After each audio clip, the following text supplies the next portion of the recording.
ग्रहों की बात गुरु माँ के साथ। जैसा भोजन खाइए तैसा ही तन होय। जैसा भोजन खाइए तैसा ही तन होय।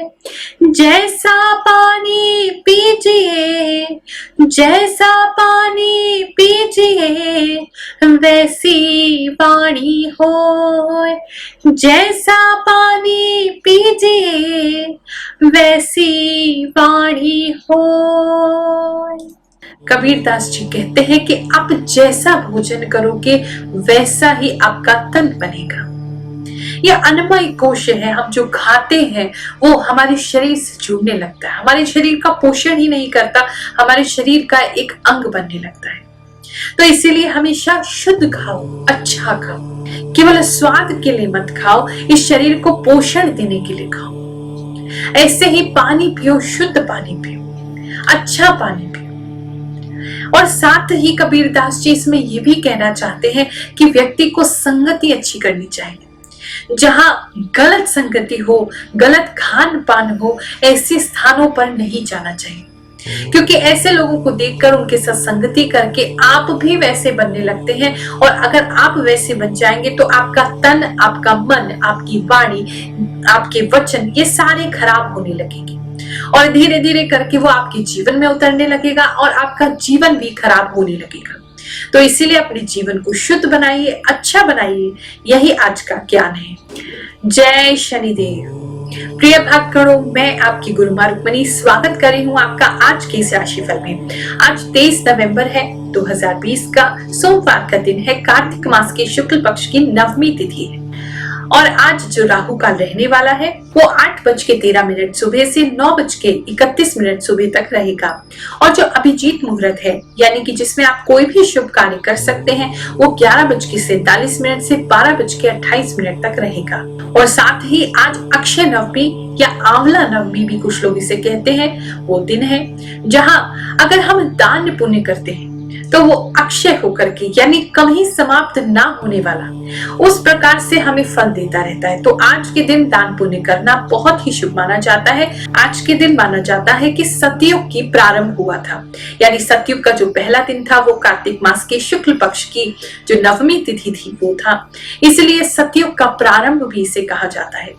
इसीलिए इस दिन दान पुण्य करने का बहुत महत्व है। तो आप दान पुण्य इस दिन जरूर करें, पूजा पाठ करने के बाद दान जरूर करें और किसी सुपात्र को, यानी कि जिस व्यक्ति को उस दान की आवश्यकता है उसी को आप दान करें। आज के दिन मथुरा वृंदावन की परिक्रमा भी करने का रिवाज है, उससे भी बहुत लाभ की प्राप्ति होती है। और साथ में आज आंवले के पेड़ की पूजा की जाती है। बहुत से लोग सोचते हैं हमारा जो वैदिक कल्चर है ये अंधविश्वास है, कितना पागलपन है, हम पेड़ पौधों की पूजा करते हैं, लेकिन ऐसा नहीं है। हम पेड़ों की पूजा करते हैं क्योंकि हम जानते हैं उसमें भी प्राण बसते हैं, जीवित है, और उसे तोड़ने से पहले, उससे कुछ लेने से पहले हम उसको पूजते हैं, उससे थैंक यू बोलते हैं। तो आंवले के पेड़ की पूजा की जाती है, उनको थैंक यू बोला जाता है और आंवले वहां से लेकर के आए जाते हैं। अब आप कहेंगे अचानक से आंवले के पेड़ की पूजा क्यों? कार्तिक मास में जो है मौसम बदलता है, जो सर्दी है वो आने लगती है, और जब सर्दी आती है तो हमारे को सर्दी हो सकती है, हमारी इम्यूनिटी वीक होने लगती है, बार बार ठंड लग सकती है। कुछ लोगों को तो खासकर बहुत ज्यादा खांसी, जुकाम, नजला इत्यादि रहता है, तो उनके लिए तो ये बहुत ही रामबाण इलाज है। आंवले के पेड़ पे जाकर की पूजा करें, या फिर अगर पेड़ आपके आसपास नहीं है तो कम से कम आंवला तो अपने घर ले ही आए और उसे किसी भी रूप में, अचार के रूप में, उबाल के, कैसे भी आप खाएं, और खाएं जरूर, क्योंकि इस समय में अगर आप इसे खाएंगे तो आपको विटामिन सी भरपूर मिलेगा, आपकी इम्यूनिटी बढ़ेगी, और इम्यूनिटी बढ़ेगी तो आपको खांसी, जुकाम, बुखार इत्यादि इन सब चीजों से प्रोटेक्शन यानी रक्षा होती रहेगी।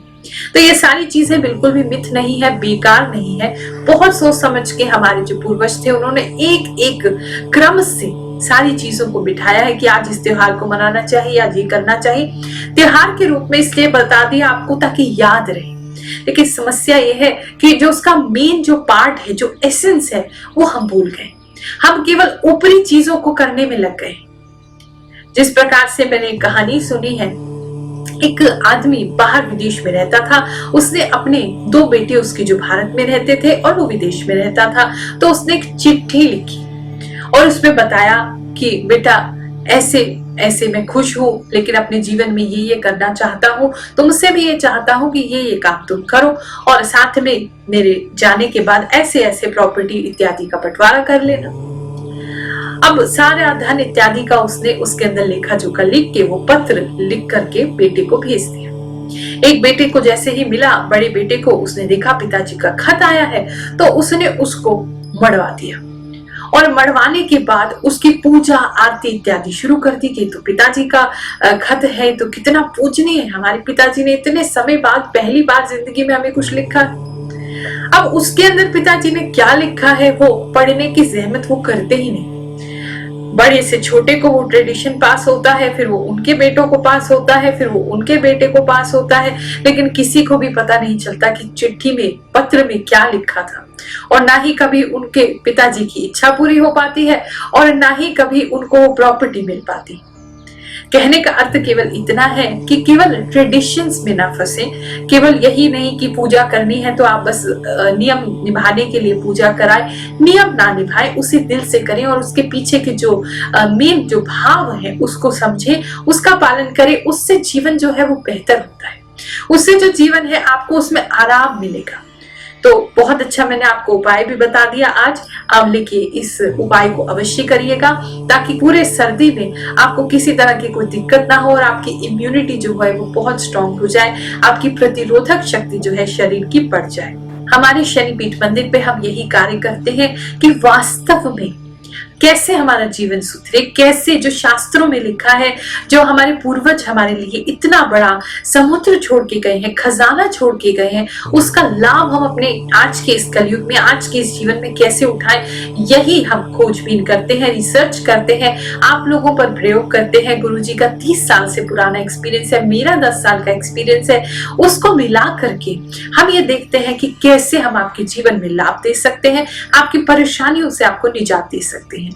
ऐसे ही बहुत से लोग हमारे पास आते हैं जिनको एस्ट्रोलॉजी पर विश्वास नहीं, या वो इतने ज्यादा धोखा खाए हुए हैं कि वो बिल्कुल ही उनका विश्वास उठ जाता है। लेकिन जब वो आखिरी बार आखिरी उम्मीद के साथ हमारे पास आते हैं और देखते हैं कि सच में अगर सही तरीके से किया जाए तो ज्योतिष भी हमें बहुत सारा प्रभाव दे सकता है, तो जब वो ये सब देखते हैं तो हैरान रह जाते हैं। ऐसे ही एक व्यक्ति हैरान होकर के हमारे पास आए हैं, उन्होंने चमत्कार देखा कि कैसे एस्ट्रोलॉजी जीवन को ऐसे बदल सकती है। आइए उनसे 2 मिनट मिलते हैं, फिर उसके बाद आगे की चर्चा करेंगे। जय शनिदेव। मेरा नाम मुकेश है और मैं महाराष्ट्र का रहने वाला हूँ। बस पिछले 12 साल से मैं सऊदी अरब में हूँ। मैं सर्विस की वजह से इंडिया छोड़ के सऊदी अरब में आया और मैंने यहाँ से आने के बाद 5-6 साल पहले लगभग मैंने बिज़नेस ओपन किया। फिर मुझे बिज़नेस में करोड़ों रुपए का नुकसान हुआ और मैं कर्जे में चला गया। फिर मेरे मिसेस ने 2 साल पहले माता जी नंबर भेजा, फिर मैंने माता जी से कांटेक्ट किया। उन्होंने मेरी कुंडली देखी और उन्होंने मुझे सजेस्ट किया कि आप अंगूठी पहन लीजिए तो आपको ज़रूर बेनिफिट होगा। तो मैंने राइट हैंड में ये 3 अंगूठी पहनी, लेफ्ट हैंड में ये 2 अंगूठी पहनी। 6 महीने से मुझे अंगूठी का फल मिलने लगा है। मेरा कर्जा धीरे धीरे उतर गया है और मुझे जो सैलरी कम की थी वो भी बढ़ गई है और अभी धीरे धीरे मैं मतलब प्रोग्रेस की तरफ जा रहा हूँ। तो मेरा कहना मतलब है कि शनिदेव जी की कृपा से और माता जी की कृपा से मेरा विश्वास बना है और ये अंगूठी अपने राशि अनुसार ज़रूर काम करती है। इसलिए सब अपने अपने श्रद्धा और विश्वास के साथ बने रहे तो ज़रूर फ़ायदा मिलता है। और आध्यात्म की तरफ भी मैं बढ़ने लगा हूँ और मुझ में बहुत सारे चेंजेस ऐसे दिखने लगे और मेरे दोस्त भी बोलते हैं। ये मेरा संदेश है। जय शनिदेव, जय माता दी। चलिए जानते हैं कि आसमान में क्या स्थिति चल रही है, ग्रह किस किस राशि में बैठे हैं और आपकी राशि में वो क्या प्रभाव देने वाले हैं। सूर्य वृश्चिक राशि में रहेंगे और केतु के साथ होने से इनको ग्रहण दोष लग जाएगा। चंद्र जो है वो कुंभ राशि में रहेंगे, मंगल मीन राशि में बने रहेंगे। बुध जो है वो तुला राशि में शुक्र के साथ रहेंगे और यहाँ शुक्र और बुध का साथ होना एक शुभ संकेत है। बृहस्पति जो है वो मकर राशि में आ गए हैं और नीच के हो गए हैं। शुक्र जो है वो तुला राशि में स्वराशि में रहेंगे। शनि जो है वो मकर राशि में रहेंगे। राहु जो है वो वृषभ राशि में और केतु जो है वो वृश्चिक राशि में रहेंगे। तो चलिए शुरू करते हैं आज का राशिफल 23 नवंबर 2020 कैसा रहेगा ये दिन आपके लिए। चलिए बात करते हैं मेष राशि की, यानी कि एरीज राशि की। आज का दिन हर्ष और उल्लास से भरा रहेगा। नई संभावनाएं आज बनेगी। अच्छी खबर मिलने की संकेत है। पुराने मित्रों से या जान पहचान वालों से मुलाकात होगी।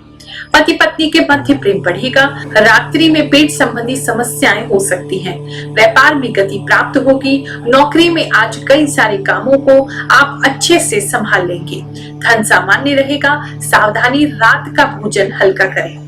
चलिए बात करते हैं वृषभ राशि की यानी कि टॉरस राशि की। आज आपका पूरा फोकस पैसा कमाने और फ्यूचर के लिए बचाने के लिए लगा रहेगा, परंतु किसी गलत कार्य में ना पड़े। मन बेचैन रह सकता है। घर परिवार में खुशियां आएगी। व्यापार में आश्चर्यजनक परिणाम प्राप्त होंगे। नौकरी में आज मन नहीं लगेगा। मन थोड़ा थका हुआ लग सकता है। प्रेम संबंध में कुछ गलतफहमियां उठ खड़ी होंगी। सावधानी, आज मोबाइल का प्रयोग थोड़ा कम करें। चलिए बात कर रहे हैं मिथुन राशि की यानी कि जेमिनी राशि की। आज दिन की शुरुआत भावुक होने से हो सकती है। कोई आपके मन को दुखी करने वाली बात कर सकता है। इन्वेस्टमेंट के लिए दिन अच्छा है। व्यापार में उन्नति होती रहेगी।